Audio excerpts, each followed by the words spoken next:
Gazette du Togo, une vision sur l'actualité togolaise et sur le monde.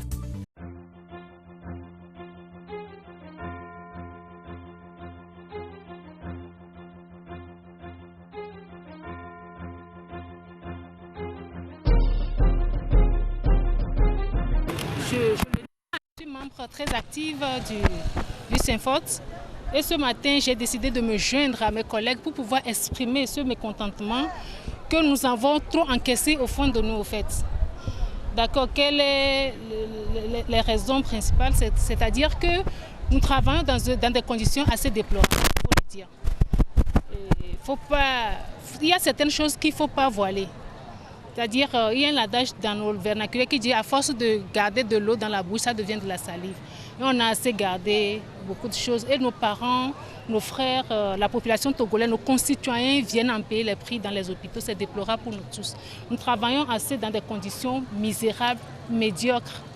Je ne sais même pas quel mot utiliser pour décrire, pour décrire cet état des choses. Voilà. Vous pouvez imaginer qu'il y a des services qui manquent de personnel. Il y a des services, on n'a qu'un seul infirmier, on lui demande de faire un travail de 24 heures. Ce personnel ne peut pas être efficace, nous sommes des humains avant tout. Tu travailles jusqu'à un certain moment, tu es fatigué, tu deviens inefficace. Et là, dans ce cas, c'est les malades qui en payent le prix. Quand vous entendez sur les médias, les parents se plaignent, les malades se plaignent, l'origine c'est de quelque part.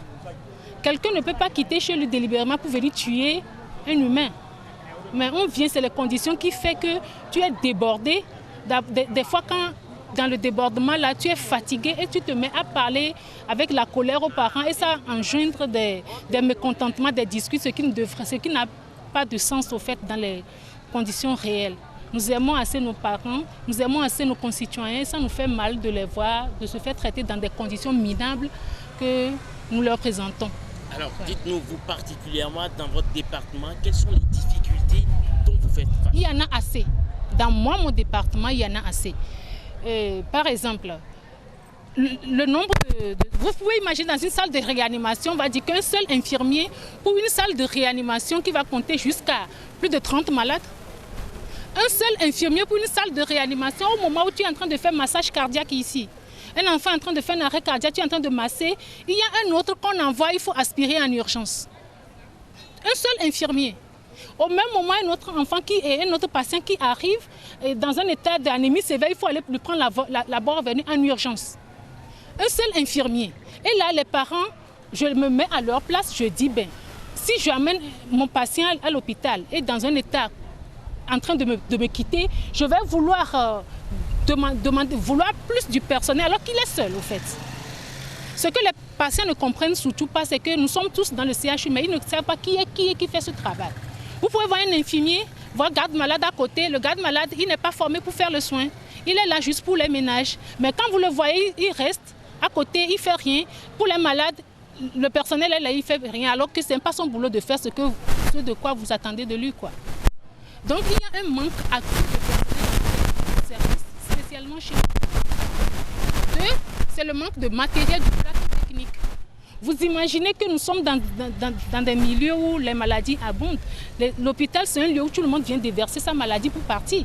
Nous quittons aussi chez nous pour venir. La première des choses que nous apprenons dans nos cours à l'école de formation, c'est-à-dire le lavage simple des mains. Avant de toucher un malade, je touche un malade, je dois me laver les mains avant d'aller toucher un autre malade pour ne pas prendre le risque de lui transmettre d'autres maladies que je viens de prendre chez l'autre. Mais on n'a pas de lavabo par exemple. Tu fais un soin chez un malade, je suis obligée d'aller prendre Piota pour aller me laver les mains. C'est inadmissible. Et les Piota, on les prend chez les malades.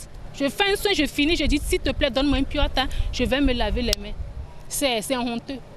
Quand nos collègues, ceux qui viennent d'ailleurs des autres pays, viennent faire des stages avec nous, c'est honteux. On a honte. Voilà, on ne peut pas continuer. Le personnel qui n'a pas de matériel pour se mettre à l'aise. On demande à quelqu'un de venir faire un service de 24 heures, c'est inhumain. Vous trouvez ça normal? Alors qu'il n'a pas de sanitaire pour se mettre à l'aise quand il aura des besoins. Donc, bref, c'est un peu ça. Merci.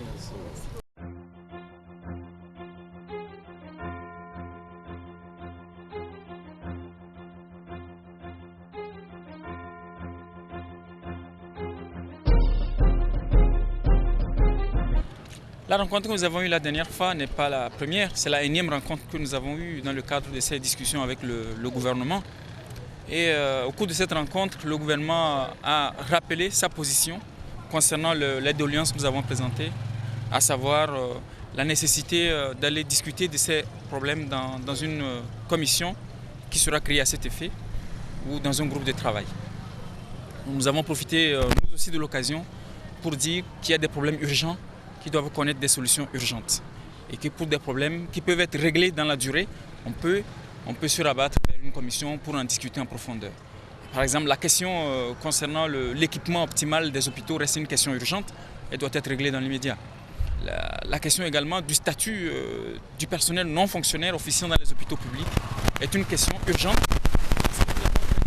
Et nous avons eu des accords concernant cette question et ces accords n'ont pas été appliqués dans leur intégralité.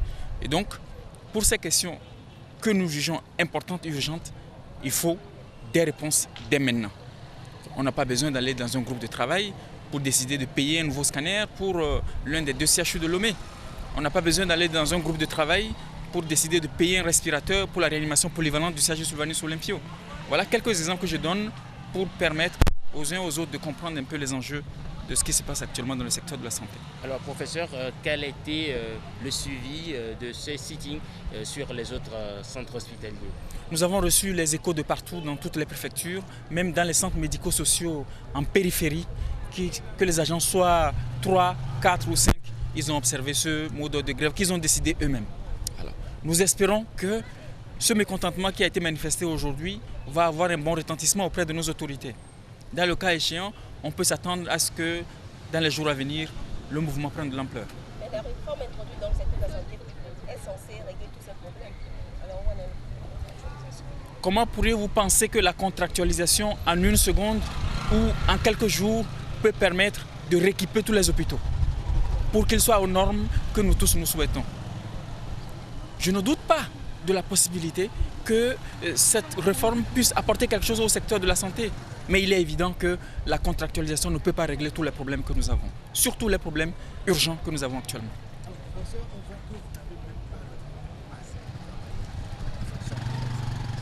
Nous avons appris à nous débrouiller. Nous avons appris à nous débrouiller comme nos aînés se sont débrouillés jusqu'à ce jour. Mais il faut que nous sortions de cette façon de faire.